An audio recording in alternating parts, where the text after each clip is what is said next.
tentang pekerjaan di mana sekarang banyak anak-anak muda fresh graduate lagi nyari kerjaan kok. Ini mana dulu nih kok? Menurut Koko, apa dulu nih? Passion dulu atau gaji dulu kok? Ini menarik ya. Ya, Eh, saya boleh cerita dulu ya. ya. Sebetulnya saya itu dulu kuliah itu Artinya sekarang kalau untuk mencari passion tadi, itu memang akhirnya nggak tiba-tiba dalam 1-2 sekonyong-konyong hari. kita tahu gitu Iya, kan. tidak sekonyong tidak tahu. Jadi sebetulnya saya kok yakin sekali bahwa di setiap kita itu ada misi lah, kalau mau dikasih gambaran besarnya. Ya. Ada misi dalam kehidupan. Tips yang paling menurut Koko nih selama pengalaman kerja nih, setiap kali menghadapi sebuah masalah tuh,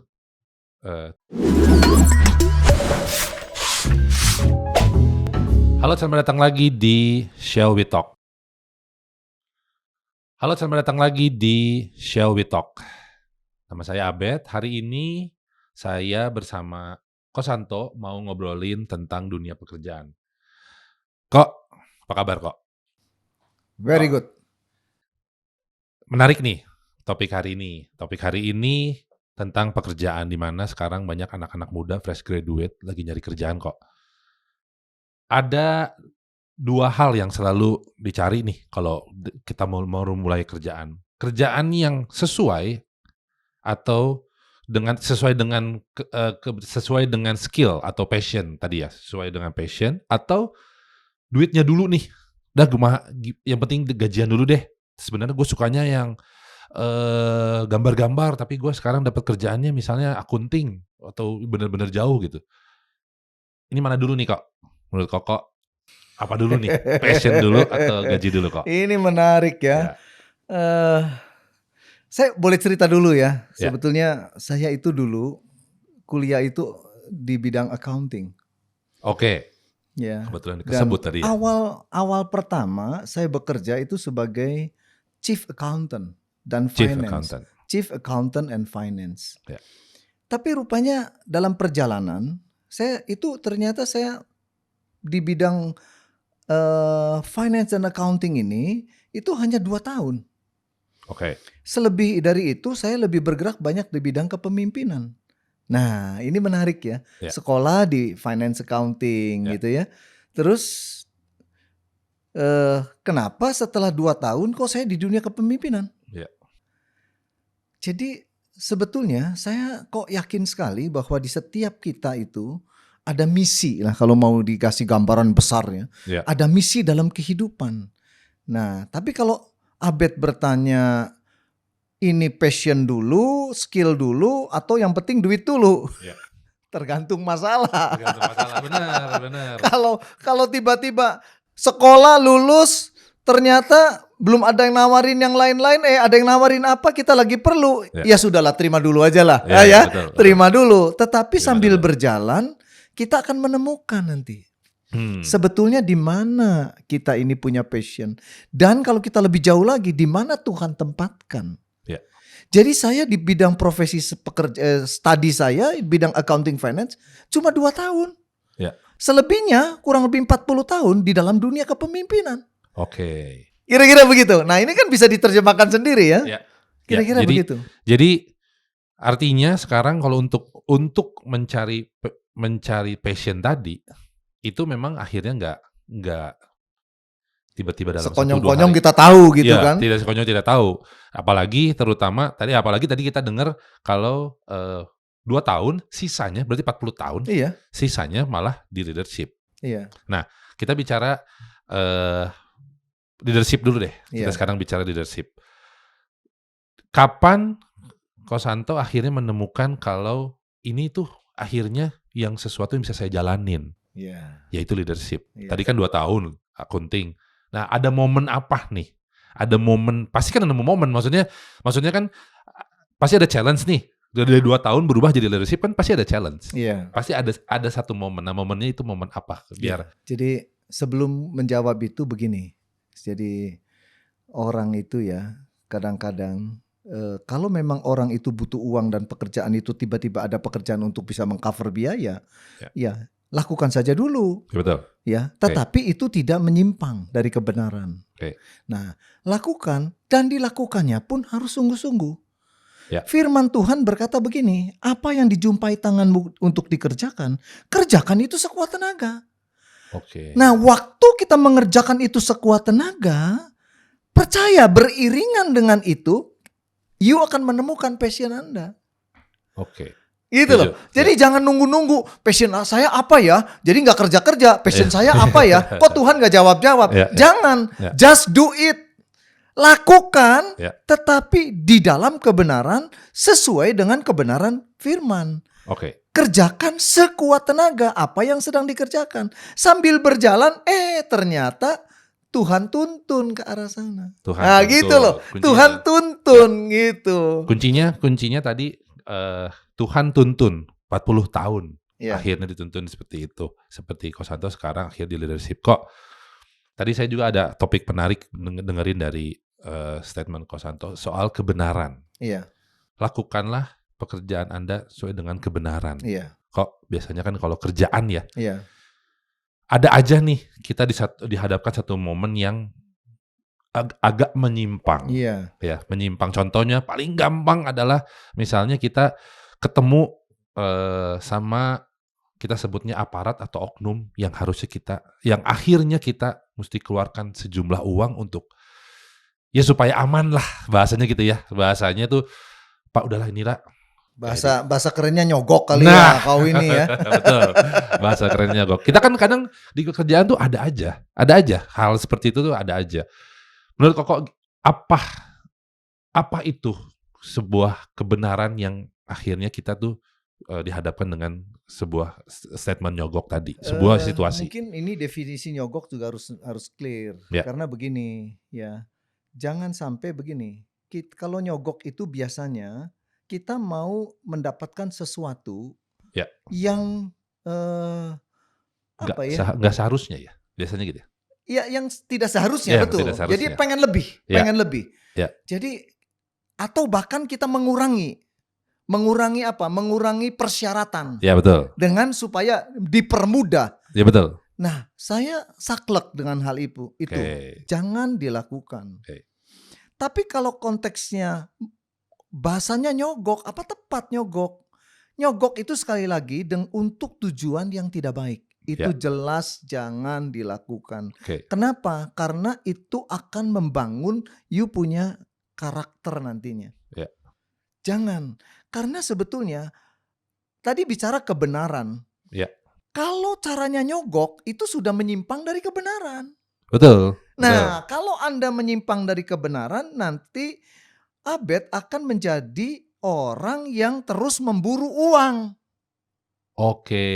Nah, pertanyaan saya, you mau jadi orang yang terus memburu uang dan ngap-ngapan, ngas-ngos, atau yang diburu uang? Mau pilih yang mana? Mau jadi orang yang diburu atau orang yang memburu? Ini menarik. Memburu uang atau diburu? Iya, mau pilih yang mana? Ya, setuju. Yang pasti diburu. Diburu ya? Enak. Tapi kenyataannya banyak orang memburu sehingga akhirnya capek. Dan tidak sedikit yang menyimpang dari iman, termasuk salah satunya menyogok. Firman Tuhan katakan dalam 1 Timotius 6 ayat yang ke-10.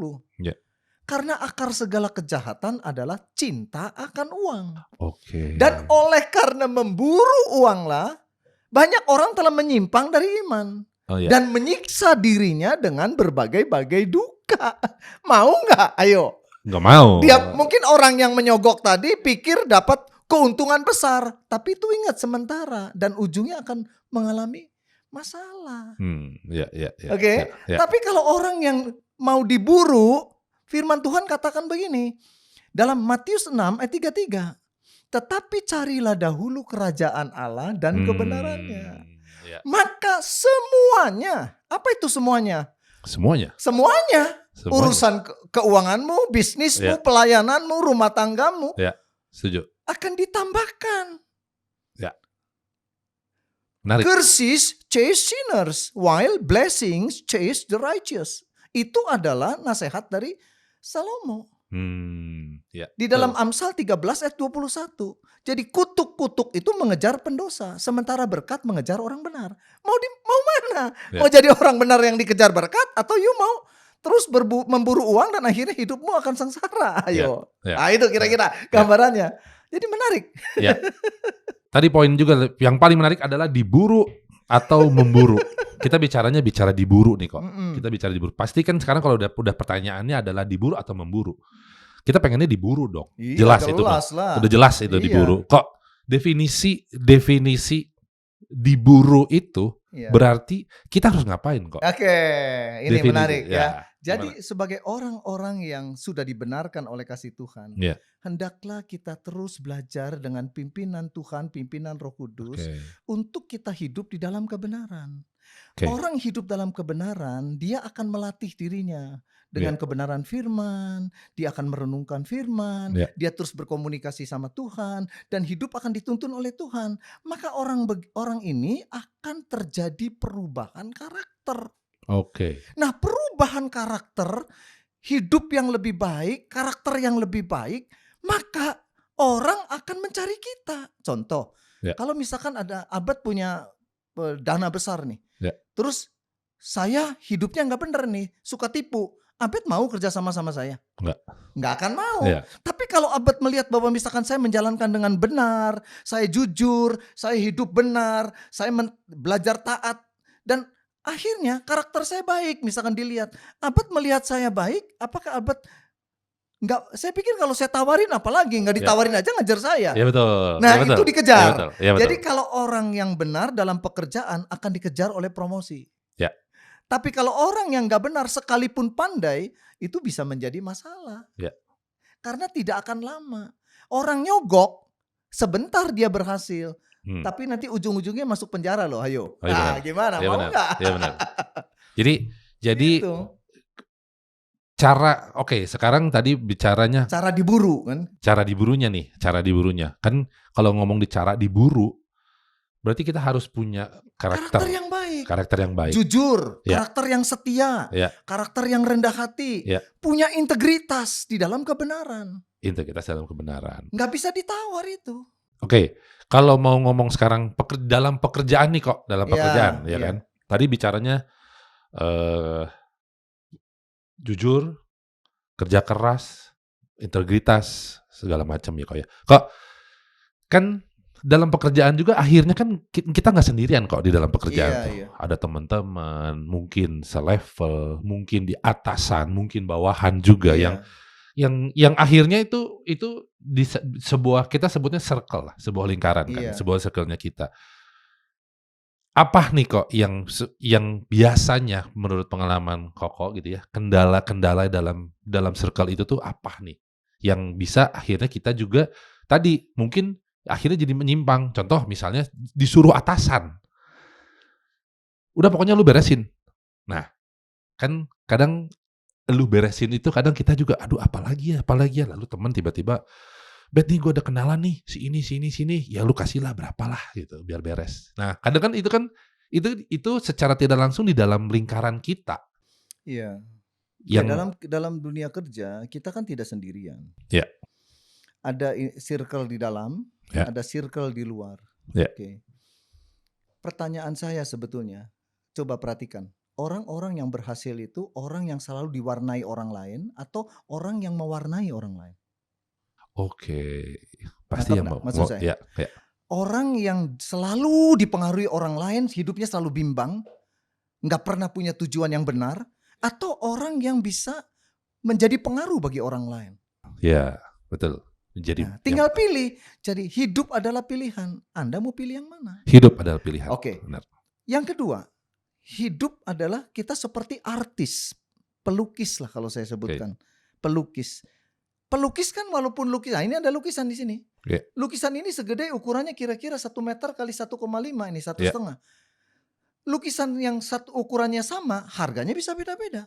Mungkin ini bisa 100 juta, tapi mungkin ada yang cuma 5 juta, tapi juga ada yang 5 miliar. Why?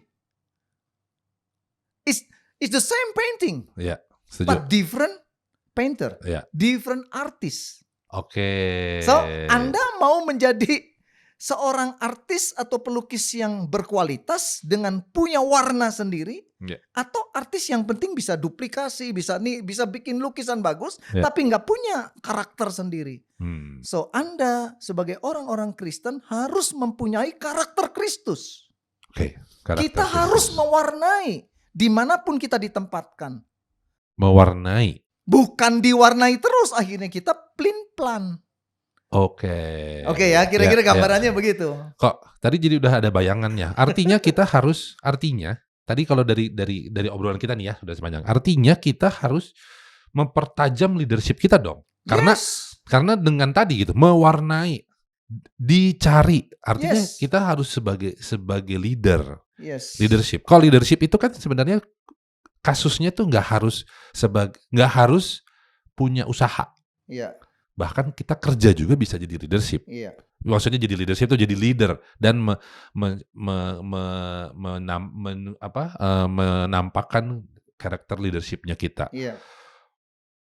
Jadi leadership itu secara gamblang deh kok. Leadership itu apa sih? Leadership itu sederhana. Artinya cuma satu. Apa tuh kok? Influences. Mempengaruhi. Nah, bagaimana kita menjadi satu leader yang benar-benar bisa memberikan influence pada orang lain? Nah, itu satu syarat lagi. Give them the example. Memberi contoh. Betul. Setuju. Gitu loh. Jadi sebetulnya mewarnai itu bukan berarti harus jadi pemimpin. Dan kedua, kalau bicara pemimpin, jangan bicara pemimpin itu harus dalam organisasi atau dalam di dalam struktur organisasi atau struktur pekerjaan atau bisnis. Bukan, bahkan ada yang informal, tidak berarti harus formal. Walaupun mungkin dia orang yang sederhana, jabatannya rendah, tapi dia punya karakter yang kuat. Dia punya leadership yang kuat. Dia juga berarti kan bisa mewarnai. Walaupun seorang cleaning service, dia bisa mewarnai timnya.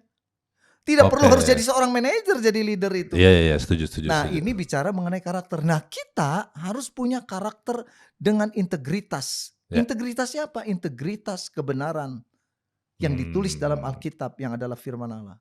Jadi kita harus mempunyai karakter Kristus di dalam kehidupan, berbisnis, dalam pekerjaan, apalagi dalam pelayanan. Kira-kira gitu. Jadi kalau ditanya leadership itu apa? Influences. Memberi pengaruh sekitar di sekitar kita, terutama di dalam kita sekarang hari ini kan ngomongin pekerjaan, menginfluence terutama teman kerja lah, kita sebutnya lingkaran tadi, circle-nya kita. Paling gampang tadi yang saya tangkap adalah memberi contoh, ya kan, memberi contoh itu kok contoh yang memang akhirnya tuh kan nggak gampang kok, maksudnya kita kan kadang juga ada mood mungkin, ada tekanan mungkin, kita nggak bisa seterusnya ngasih contoh. Tapi apakah maksudnya gini, kan kita bicara kita manusia lah kok, kita bicara. Apakah itu menjadi sebuah batu sandungan nggak sih kalau misalnya kita akhirnya suatu saat tidak melakukan contoh tersebut, atau saya arahnya sebenarnya mau ke kita jangan berkecil hati gitu kan sebenarnya kalau kita lagi dalam keadaan lagi nggak mood dalam pekerjaan, tapi beginilah prinsip dasarnya begini. You cannot lead other people if you cannot lead yourself. Setuju. Jadi kalau you pengen menjadi pemimpin dan memimpin orang lain, jadilah pemimpin buat dirimu sendiri. Nah, itu dalam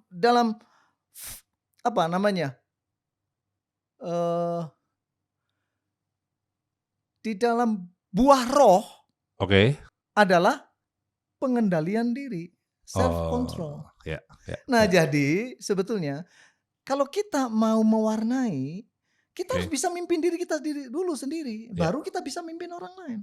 Setuju. Artinya kan banyak ya keadaan kita nih, kita bicaranya ngomong benar-benar keseharian gitu ya. Wah lagi stres gitu nanti betul. Nggak bisa ini. Saya cuma gini. Pertimbangannya begini. You lihat pendulum. Pendulum itu dipegang di atas, di bawah ada 2 kan, bandul. Begitu digoyang, yang goyang sedikit di atas, di bawah goyangnya kenceng. Nah, itu harus dibangun kesadaran. Begitu kita mulai hidup kita tidak bisa mengendalikan diri sendiri, di bawah kita begitu banyak orang yang akan kacau. Oh, So that's why leadership untuk influences other people, you must have example, memberi contoh. Harus Oke. punya contoh. Give them the example. Nah, oleh sebab itu, peranan kesadaran bahwa pemimpin akan berpengaruh, itu yang menjadi penting. Bisa berpengaruh negatif, tapi bisa juga berpengaruh positif. So that's why kita harus punya self control. Oke. Kok banyak kita bicara dalam sebuah pekerjaan. Sekarang kesatunya lagi sebelahnya soal usaha. Ada juga kan pasti di sini yang usaha juga kok. Kadang usaha orang pengen semua berbondong-bondong lah kok lah pengen jadi usaha setelah kerja punya modal usaha. Standar ya kayak standar. Nah, ini di usaha nih kok. Usaha. Akhirnya gak gampang juga akhirnya jadi usaha ya. Akhirnya karena setiap hari patokannya itu hampir tidak ada. Contoh kalau kerja kan 9-5 ada patokannya. Yang bikin deadline mungkin perusahaan, mungkin hasil rapat. Itu udah ada. Kalau usaha kan kayaknya semua adalah dalam diri sendiri. Kita kan tadi bicara leadership. Kita harus bisa ini nih. Apa yang bisa memotivasi nih para pengusaha-pengusaha nih yang akhirnya usaha itu sebenarnya tinggal apa gitu. Maksudnya kan ada nih mungkin ada momen-momen sekarang ada yang pengen switch nih dari orang kerja ke usaha. Untuk ngedorong mereka nih. Gini, saya mengenal ada dua istilah. Ada istilah entrepreneur dan ada entrepreneur. Entrepreneur adalah wirausahawan. Tapi entrepreneur adalah seorang yang punya mental wirausahawan di dalam dunia profesi dia, di dalam pekerjaan dia, dalam profesional dia. Itu namanya entrepreneur. Banyak orang bermimpi, nanti saya kerja setelah 10 tahun, 20 tahun, pengen jadi pengusaha. Saya garis bawahi, relatif banyak yang gagal. Kenapa? Karena too long. Bekerja udah terlalu lama, udah keenakan terima gaji tiap bulan, nggak usah pusing. Setuju. Sementara pengusaha itu kan harus jatuh bangun, dan dia harus mengalami itu. Nah, ada syarat. Jadi kalau memang pengen jadi pengusaha ada dua syarat sebetulnya. Syarat yang pertama, kalau bekerja itu sudah lama, jadilah di tempat kerja itu sebagai entrepreneur. Entrepreneur dia mempertimbangkan pertimbangan sebelum mengambil keputusan untuk melakukan bisnis. Dan itu juga dilakukan di dalam entrepreneur. Ya betul. Atau yang kedua, kerjanya jangan lama-lama supaya jangan terbentuk mental pegawai. Begitu. Setuju. Jadi karena beda sekali, ini dua makhluk yang berbeda ini antara bekerja dengan bisnis. Mentalnya harus berbeda. Kira-kira begitu. Artinya sebenarnya keadaannya sebenarnya sama-sama aja ya kok. Yang penting sekarang pundurin lagi nih topik hari ini. Cari dulu kerajaan Allah. Sehingga semuanya akan ditambahkan. Jadi mau kita kerja bisnis, sami mawon. Intinya itu ya. Intinya itu kok. Sudah kerja nih kok. Wah, udah kerja. Semua sekarang udah usaha. Saya tahu juga kalau usaha kadang udah bener-bener kaki di kepala di kaki kadang. Di kerjaan pun sama. Kalau misalnya udah disuruh kerja sampai lembur pun akhirnya gajinya masih gitu-gitu aja, ya kan? Itu plus minus semuanya akhirnya kok. Kita bicaranya work life balance. Udah kerja, udah usaha, udah segala macam. Intinya kan ada proses akhirnya mungkin punya keluarga, punya anak, punya apa. Apa nih kok yang bisa jadi kita bisa angkat nih dari pengalaman sebelum Bapak. Menjawab itu saya mau tambahkan sedikit mengenai yang tadi sudah mati-matian kerja segala macam. Saya sebetulnya sekali lagi mau kerja, mau bisnis, apapun pelayanan, bangun karaktermu. Bangun karaktermu dengan benar, dengan baik. Dan firman Tuhan itu sangat lebih dari cukup, saya bilang. Bukan sangat cukup, sangat lebih dari cukup. Sangat lebih untuk dari cukup. Kita belajar dan dibangun karakter kita. Asal kita mau. Oke, asal kita mau. Iya, Tuhan Oke. pasti akan beri kemampuan. Oke. Jangan keras kepala. Nah, Oke. mengenai life balance, Work-life work balance. life balance. Ya. Gini. Saya melihat gini, banyak orang tuh membenturkan. Apa yang dibenturkan begini? Ya, apa dibenturkan? Pelayanan dulu kah? Atau rumah tangga, atau pekerjaan dulu kah? Betul. Gini, jangan dibentur-benturkan. Oke. Kita hidup ini, bukankah hidup kita seutuhnya adalah untuk kemuliaan Tuhan? Ya. Di rumah tangga, di pekerjaan, di pelayanan, di bisnis, dimanapun, bukankah kita untuk kemuliaan Tuhan? Oke. Maka kalau mindset kita bahwa kita adalah melakukan untuk kemuliaan Tuhan, nggak ada benturan. Apakah saya melayanan dulu? Apakah saya pekerjaan dulu? Nah, nanti akhirnya kalau kayak begini, banyak orang Kristen kerja tapi dipecat. Ya. Kok bisa? Kenapa orang Kristen kerja dipecat? Habis banyak izin, banyak alasan. Betul. Nanti saya mau pelayanan dulu, mau ini dulu, tinggalin pekerjaan. Ya. Nah, itu totally wrong. Oke. Jadi apa nih kok? Kalau begitu apa? Apa yang mesti ditajemin nih? Cara pikirnya. Enjoy your life. Oke. Nikmati saja dong pekerjaan itu. Oke. Jangan dibuat benturan-benturan yang akhirnya problem. Saya dulu kerja sebulan saya bekerja itu 30 hari. Sebulan 30 hari. Oke. 5 tahun saya nggak pernah ambil cuti, nggak pernah. Itu kan hak kamu, kenapa kamu nggak ambil? No. Buat saya pekerjaan adalah pelayanan. Oke. Kalau gitu bagaimana dong rumah tangga? Bagaimana dengan istri? Bagaimana dengan anak? Saya libatkan. Misalkan hari Minggu saya pulang gereja, saya ajak datang sama keluarga, ajak ke tempat saya kerja. Lihat, ketemu tim kerja. Lantas kita berjalan, saya bidang toko kan pekerjaan saya. Jadi saya datang sana, udah semuanya lancar, saya tinggalkan balik. Sore setelah kita ini bersama keluarga udah selesai, kita makan malam, saya datang lagi, tengokin lagi. Nggak masalah kok. Jadi kita bangun, dan ini kuncinya adalah komunikasi. Betul. Komunikasi dengan keluarga, komunikasi di dalam pelayanan, kan semua bisa diatur jadwal. Setuju. Hari ini misalkan kita ada podcast, berarti kan perlu sediakan waktu dong. Betul. Nah, saya harus komunikasikan semuanya. Jangan seenaknya. Nanti kerja dari pagi sampai pagi lagi. Nah, itu pun gak benar. Menurut saya kita belajar jangan dibenturkan, berkomunikasi dengan baik, dan nikmati saja. Kok jangan dibentur-benturkan. Tadi menarik tuh. Jangan dibenturkan. Karena kadang kita miss-nya di situ tuh. Miss-nya. Saya kan harus pelayanan. Saya kan harus kerja. Itu pekerjaan bukankah pelayanan? Betul, setuju. Rumah tangga bukankah pelayanan? Setuju, betul. Jadi artinya tadi ya, jangan dibentur-benturkan karena memang itu bukan sebuah hal yang harus dibenturkan. Malah sebenarnya harus harusnya diluruskan konsepnya. Makanya kan ada ini ya, bersama keluargaku aku melayani Tuhan. Ya. Jadi jangan nanti aku sibuk pelayanan, ditinggalin terus-terusan, pergi kemana. Kacau. Enggak begitu caranya.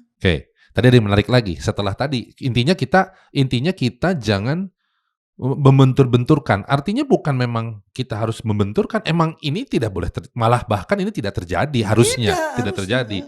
Melalui tadi komunikasi. Nah, komunikasi nih. Sedikit sekarang kita belajar komunikasi lagi. Kadang kan ada yang karena udah terbiasa, harusnya dia tahu kok. Misalnya gitu kan, ada yang gitu komunikasi. Apakah komunikasi ini memang harus terus-terusan atau dilatih aja sudah cukup? Atau apa nih kok? Misalnya sekarang kan baik lagi pagi-pagi jam 8 gitu kan. Mandi pergi aja udah tahu dong saya mau kerja. Ya kan? Itu kan ada yang gitu, ada yang apa? Itu lebih tepat bukan komunikasi, menurut saya egois. Betul. Nah, komunikasi kok latihannya gimana nih kok latihannya nih? Didasari komunikasi itu bagaimana kita untuk mendahului orang lain. Apakah pasangan, apakah anak kita, apakah orang tua kita. Jadi kita belajar menempatkan mereka lebih awal, lebih dulu. Firman Tuhan kan katakan, bukan mementingkan diri sendiri, tapi kepentingan orang lain juga. Oke. Jadi kita sebagai tadi kita kan belajarnya akhirnya kita belajar leadership, belajar kerjaan leadership. Dan kita sebagai yang hari ini kita lagi belajar nih, berarti kita harus memulai komunikasinya dulu. Iya dong. Kita yang mulai, Iya, kita yang inisiatif. Aku mau ke gereja nih udah pada makan belum? Aku mau kerja nih, nanti mau dibeliin apa siang? Yes, Itu kan? bisa dilakukan. Ya. Jadi Dan kita bila perlu kita melibatkan. Saya misalkan ya jadwal saya padat gitu ya, Ya. 1 bulan. Ya. Saya libatkan istri, Hmm. libatkan anak. Oh, dicatat sama dia. Oh, oke, papi tanggal sekian ada pelayanan. Ya. Oh, minggu di pelayanan di gereja. Ya. Gereja ini, di Shalom, di mana gitu ya. Oh, hari Senin papi ada pelayanan di sini. Ditulis. Oh, Ya. ada nanti ada rapat, Ya. ada ditulis, dibantu. Libat. Malah keluarga bisa ngingetin saya. Pi besok tuh ada acara loh, papi jangan lupa loh. Nangkep nggak maksud saya? Nah, komunikasi harus membuka diri. Jangan memaksakan diri. Membuka diri. Bukan memaksakan diri. Bukan pengen diakui, dilayani, tetapi bagaimana kita melayani. Menarik. Nah, kalau kita mau melayani lebih dulu, keren. Kira-kira, Melayani lebih dulu. Iyalah, Ya. belajarlah. Benar. Lebih kayaknya jadi kayak kita tadi kalau melayani lebih dulu biasanya kita jadi nggak terlalu kecewa. Kenapa? Kan dilayani atau melayani? Ya. Kok gue nggak disiapin minum nih gitu kan? Yes, Mending siapin duluan. Yes. Ya kan? Mending siapin dulu. Ngerti. Ya, orang kalau sibuk udah kerja, misalkan saya sibuk kerja, Ya. misalkan ibu di rumah Ya. gitu ya, istri di rumah, Ya. lantas kita pulang kerja udah langsung mana minum, mana Ya. ini, mana ini. Ya. Saya pikir kok mereka juga sibuk kok sama. Setuju. Tapi kenapa sih saya tidak say hello dulu? Ya. Hai, gimana hari ini? Kan enak kan? Ya. Kenapa kita nggak serve? Ya. Nah, Apapun. jadi sekali lagi, siapa yang harus melayani? Nah, menarik. Menarik ya? Siapa yang harus melayani dulu? Biasanya orang yang sibuk maunya dilayani kan? Setuju. Justru dia yang sibuk itu telah meninggalkan keluarga kan? Harusnya dia yang memberikan waktu juga. Bukan melayani berarti bikinin minum, enggak. Tetapi bagaimana perasaan? Ini nih inner ya. Jadi kita menjadi penting hati. Ini menarik, betul. Nah gitu loh. Jadi kalau kita menuntut, pastilah ribut lah nantinya. Tapi kalau kita memahami, oh iya kita telah banyak meninggalkan keluarga, kita bagaimana juga sediakan waktu buat mereka. Nah jadi sebetulnya sederhana. Nah komunikasi harus dibuka 2 arah dan dibuka dengan serve, melayani dulu lah. Melayani dulu. Yang tadi akhirnya konsepnya tadi juga menarik juga konsepnya. Kita udah capek kerja, terutama mungkin bapak rumah tangga, yang cari sebagai mata pencarian, sebagai yang nyari duit lah. Merasa penting gitu ya. Merasa penting, betul kan. Kadang pulang langsung, mana kok ini gak ada makanan, kok gak ada ini, gak ada itu. Padahal kita justru tadi konsepnya benar juga. Padahal kita yang ninggalin mereka akhirnya, yang mereka juga akhirnya mungkin sibuk sendiri juga. Maksudnya artinya bukan kita doang yang sibuk. Iya, mereka juga sibuk. Mereka juga sibuk menjalani kewajiban mereka. Contohnya mungkin anak sekolah datang tuh bukan berarti kita harus dengan ekspektasinya kita harus disambut sama anak. Kok nih anak-anak pada nggak nyambut sih? Gue udah capek-capek kerja nih, ya kan? Artinya malah sebenarnya kita datang ke sini malah harusnya menyalami mereka yang udah belajar belum? Udah buat PR? Oh, berarti mereka udah menjalani kewajiban. Harusnya kita appreciate juga gitu. Malah komunikasi kadang-kadang itu komunikasi kadang-kadang kurang komunikasi membuat kita tadi saling menyalahkan. Ya. Tapi kalau komunikasi terbuka, lu udah ngerti lah, pasti mesti ngertiin dong. Ya. Nah, kalau kayak begitu itu egois itu. Iya, betul. Awalnya udah bukan ngajak komunikasi, tapi ngajak gelut itu. Ya, menarik nih. Banyak dari tadi obrolannya banyak konsep-konsep kehidupan yang akhirnya sebenarnya nggak gitu loh. Contoh dari awal kita bicaranya memburu. Nah itu juga, ya kan. Kenapa kita nyogok? Karena kita memburu. Harusnya kita diburu. Nah, diburu. Kalau ngomong diburu, kita bicaranya adalah tadi karakter. Ya harus ditingkatkan karakternya. Harus dibangun. Harus menjadi karakter-karakter yang akhirnya semua orang tuh memburu kita, jadi kita diburu, ya kan? Nah itu juga bicara tadi passion sama awalnya kita mau nyari passion atau mau nyari gaji, ya kan? Yang bingungnya kan kadang orang-orang udahlah passion aja, terus idealis, akhirnya nganggur. taunya ya udah deh gue gaji juga cari yang dapat gaji dulu, yang penting kenyang. Iya, Yang betul. penting apa dulu, kenyang. Nah, setelah ngomong kenyang, akhirnya kok oke ya, kok ini kok enakeun ya, maksudnya kerjaannya kok, asik juga nih ya gitu kan. Yang mana akhirnya yang harus kita ingatkan adalah carilah dulu kerajaan Allah, Nah, yang mana akhirnya semuanya akan ditambahkan pada kita. yes. Lalu setelah itu kita maintain kan, Iya, maintain dalam pekerjaannya itu. Kita ngomong maintain, berarti kita harus bisa komunikasi, yes, baik sama teman kerja, yes, sama keluarga. yes.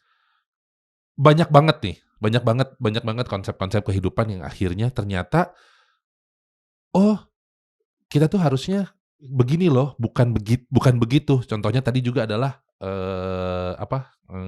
tadi selain memburu, tadi bicaranya apa ya tadi,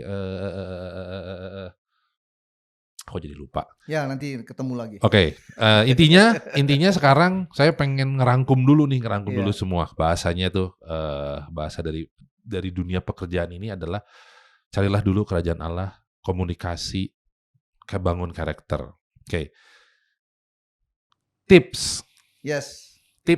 tips yang paling menurut Koko nih selama pengalaman kerja nih, setiap kali menghadapi sebuah masalah tuh, tipsnya apa? Punya apa nih, punya kalimat untuk ngingetin yang nonton ini, kalau lu lagi ada masalah, masalahnya tuh tentang pekerjaan, tentang, kerjaan deh, jangan sangkut pautin sama keluarga dulu, tentang kerjaan aja dulu, nih dunia pekerjaan, lagi ada masalah nih, tipsnya apa nih dalam menghadapi masalah ini? Tips. Sebelum ke sana begini, saya tuh melihat bahwa ini sekarang nih generasi now itu disebut, ada yang menyebut generasi rebahan katanya. Oke, oke, Pernah dengar ya? menarik, iya, menarik. Nah, ini Menarik. generasi rebahan, bagaimana caranya dengan rebahan dapat cuan? Main Ya, saham, main ya, ya. TikTok, Ya, betul, bahkan betul, betul, main betul, betul. apalagi kripto gitu ya. Ya, ya, Ya boleh-boleh saja, ya, tetapi ingat kembali lagi, apakah membangun karaktermu? ya, Apakah mau membangun komunikasimu? ya, Itu kan terlalu sendiri. ya. Ya, jadi saya menyarankan itu dibangun. Nah, sekarang bagaimana saat dihadapkan dengan masalah? Kalau orang yang generasi rebahan nggak pernah dihadapkan dengan masalah, nggak pernah dengan komunikasi, nggak pernah karakternya dibangun, seringkali frustrasi sendiri. Oke, Nah, setuju, jadi setuju. bangunlah, makanya di gereja pun bangunlah komunitas. Hmm, Kenapa saya katakan tadi kita harus melayani dulu, bukan pengen dilayani. ya, Bukankah Yesus datang untuk melayani, bukan untuk dilayani? oke, Nah, yang paling saya gregetan kalau orang ya. sibuk katanya mau pelayanan, tapi pengen dilayani, itu kan lebih sibuk lagi, lebih bingung lagi buat saya. Namanya pelayanan, tapi pengen Pengen dilayani. dilayani, Iya, kan katanya kacau. iya, betul, betul, Ya, betul, nah betul. jadi saya pikir ini banyak terbalik gitu. Ya, Nah jadi, kalau dihadapkan dengan masalah, saya selalu belajar dengan satu firman dari Mazmur 37, oke. ayat yang ke-7a. 37 ayat 7. Rest in the Lord atau be still, Oke, berdiam diri, be still. bertanya pada Tuhan, Oke, utamakan Tuhan, ya, minta arahan Tuhan. ya, Kita tenangkan diri kita supaya keputusan kita tidak salah.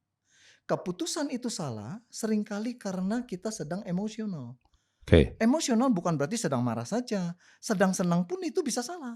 ya, Waktu Anda banyak uang, waktu Obed banyak uang, ada yang nawarin investasi, bunganya tinggi, seneng, ya, langsung masuk, taunya besok hilang. ya, Nah, betul. oleh sebab itu kita belajar Hmm, untuk menenangkan diri kita. Kalau lebih kerennya belajar bertanyalah kepada Tuhan sebelum mengambil keputusan. oke, Supaya kita keputusannya itu tenang. ya, Keputusannya jadi banyak dipertimbangkan dulu. ya, Dan akhirnya biasanya benar. Tapi kalau emosional, lagi marah, memutuskan salah. hmm, Lagi kesel sama orang, langsung dalam rumah tangga lagi ribut sama istri. Wah bilang cerai, nggak boleh itu. ya, Lagi dengan karyawan, pecat, nggak boleh. oke. Tenang. Nah, oleh sebab itu be still adalah satu kata yang Nah, menurut saya oke, be still, kita bisa pegang. be still. Ya, rest in the Lord, be still, berdiam diri di hadapan Tuhan. Untuk apa? Untuk kita menenangkan diri, untuk kita minta hikmat Tuhan supaya kita tidak salah. Begitu kira-kira. Ya, be still. menarik.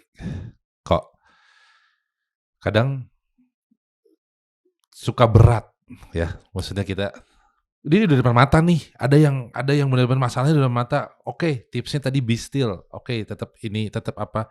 Tetap ini jadi sesuatu yang kan kalau ngomong be still kita harus nunggu.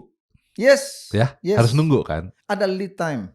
Oke, nunggu. Kita nunggunya ini loh. Kadang kan kita suka kesabaran ya kayak. Iya. Yang akhirnya tuh mungkin sifat bijaknya kita hilang. Iya. Ya kan karena tadi nggak mau nunggu tadi loh, nggak mau tunggu, sedangkan misalnya sekarang ini ada deadline besok nih, tapi udah tahu besoknya nggak akan beres. Iya. Ya kan kadang kita aduh ini gimana caranya beresnya ya, mungkin akhirnya emosi keluar, beresin dong. Iya. Mungkin keputusan yang pendek akhirnya keluar. Iya. Contoh misalnya udah bayar aja double apa gini. Apa tuh kok kira-kira yang bisa di-advance dikit lah setelah be still itu, apa nih, ada advance-nya? Saya teringat dengan kisah di Alkitab. Oke. Itu ditulis mengenai mujizat perkawinan di Kana. Oke.